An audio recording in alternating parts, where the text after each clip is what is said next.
सबसे पहले बेलन के कुछ कॉन्सेप्ट को जान लेते हैं। बेलन के जस्ट ऊपर वाले भाग को हम यहाँ पे समझते हैं। यहाँ पे कौन सा चित्र है, तो वृत्त है। यहाँ पे देखिए ये कितना दिया गया है, 14 सेमी। तो 14 सेमी ये क्या है, इसको हम समझते हैं। ये रहा वृत्त का केंद्र। यदि केंद्र से गुजरने वाली रेखा दोनों साइड, ये रहा केंद्र, केंद्र से गुजरने वाली रेखा दोनों साइड जो वृत्त की परिधि को स्पर्श करता हो, उससे वृत्त का क्या कहेंगे, तो व्यास कहेंगे। यानी यहाँ से लेके यहाँ तक के कुल दूरी क्या कहलाएगा, व्यास कहलाएगा। यानी व्यास कितना दिया गया है, 14 सेंटीमीटर। यानी बेलन का व्यास कितना दिया गया है, 14 सेंटीमीटर। ये कितना दिया गया है, तो 20 सेंटीमीटर ये है बेलन का ऊंचाई। बेलन का ऊंचाई कितना दिया गया है, 20 सेमी। तो हमें क्या करना है, आयतन निकालना है। सबसे पहले जान लेते हैं कि बेलन का आयतन बराबर सूत्र क्या होता है। तो यहाँ पे दिया गया है पाई आर स्क्वायर एच। तो पाई का मान हमें पता है 22/7, आर नहीं पता है।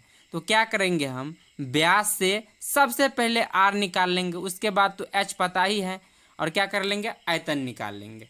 चलिए यहाँ पे बनाते हैं क्वेश्चन को। चलिए यहाँ पे लिख लेते हैं, जो दिया गया है बेलन में उसको लिख लेते हैं। यहाँ पे लिख लेते हैं हल।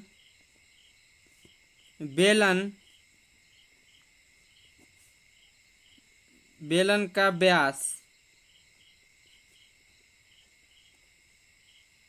बेलन का व्यास कितना दिया गया है, तो 14 सेमी। इससे हम क्या व्यास से क्या निकाल लेंगे, तो त्रिज्या निकाल लेंगे, यानी आर निकाल लेंगे। एच को ऊंचाई कहा जाता है, आर को त्रिज्या कहा जाता है। यहाँ पे हम त्रिज्या निकाल लेते हैं, त्रिज्या यानी आर निकाल लेते हैं। व्यास बेलन का, यहाँ पे देखिए वृत्त में हमें त्रिज्या निकालना है। तो यहाँ पे वृत्त की त्रिज्या बराबर क्या होगा, व्यास बट्टा 2, व्यास बट्टा 2। यानी व्यास कितना दिया गया है, 14 सेंटीमीटर बट्टा 2। यहाँ पे इसको काटेंगे 2 से, तो कितना मरतबे कटेगा, 2 सत्ते 14, यानी 7 सेमी।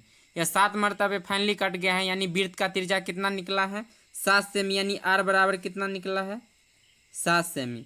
और यहाँ पे बेलन का ऊंचाई कितना दिया गया है, 20 सेंटीमीटर। तो यहाँ पे हम लिख लेते हैं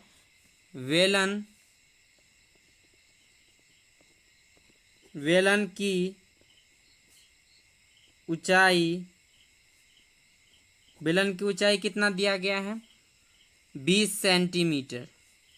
अब क्या करेंगे, तो फाइनली हमें आर पता चल गया, एच पता है, ऊंचाई को एच कहा जाता है। तो हमें क्या करना है, अब आयतन निकालना है। तो चूंकि हम जानते हैं बेलन का आयतन बराबर सूत्र से, बेलन का आयतन बराबर सूत्र क्या होगा, पाई आर स्क्वायर एच। चलिए यहाँ पे बैठाइए, पाई का मान क्या डालेंगे, 22/7।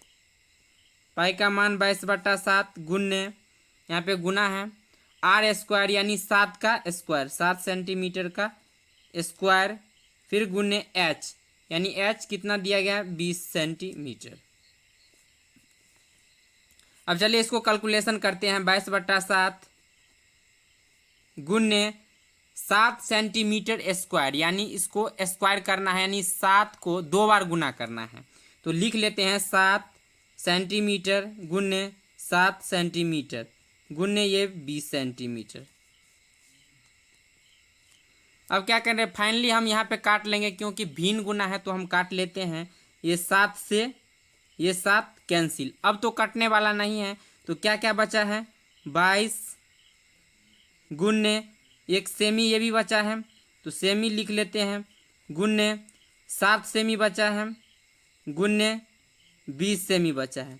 इसको फाइनली क्या करेंगे, इन सभी को गुना करेंगे। 22 में 7 से गुना करेंगे, फिर जितना आएगा गुना करने के बाद उसमें क्या करेंगे, हम 20 से गुना करेंगे, और सेमी को भी गुना करना पड़ेगा। चलिए यहाँ पे गुना कर लेते हैं। चलिए यहाँ पे गुना करते हैं। 22 को क्या करना है, 7 से गुना करना है। 22 को 7 से लास्ट में सेमी को गुना करेंगे। तो यहाँ पे गुना करते हैं तो क्या होगा, 2 सत्ते 14, हाथ में 1, 2 सत्ते 14, 1 15। अब क्या करना है, 20 से गुना करना है, तो चलिए 20 से गुना करते हैं। यहाँ पे गुना करेंगे 0 से 4 को गुना करेंगे 0, 0 को 5 से गुना करेंगे 0, और 0 को 1 से गुना करेंगे कितना होगा 0। अब एक संख्या छोड़ के हमें यहाँ से लिखना है। अब क्या करना है, 2 से गुना करना है। 4 को 2 से गुना करेंगे कितना होगा 8, 5 को 2 से गुना करेंगे कितना होगा 5 दूना 10, हाथ में 1, 1 और 2 को गुना करेंगे कितना होगा 2, हाथ में 1 था 1 3। इसको जोड़ लेते हैं 0 8 0 3 यानी 30 80, 30 80। अब सेमी को गुना कर लेते हैं। यहाँ पे देखिए एक सेमी यहाँ है, एक सेमी यहाँ है और एक सेमी है, 3 सेमी है। इसको गुना करेंगे कितना होगा सेंटीमीटर क्यूब। तो फाइनली इसका यही आंसर होगा। तो आप इसी तरीक़ा से बेलन का आयतन आसानी से निकाल सकते हैं। यदि बेलन का त्रिज्या और ऊंचाई दिया गया हो तो बेलन का आयतन आसानी से निकाला जा सकता है। तो इस वीडियो से थोड़ा सा भी सीख मिला हो तो प्लीज़ वीडियो को लाइक कीजिए, एंड चैनल पर नए हैं तो चैनल को भी सब्सक्राइब कीजिए। मिलते हैं नेक्स्ट वीडियो में नए टॉपिक के साथ। तब तक के लिए जय हिंद, जय भारत।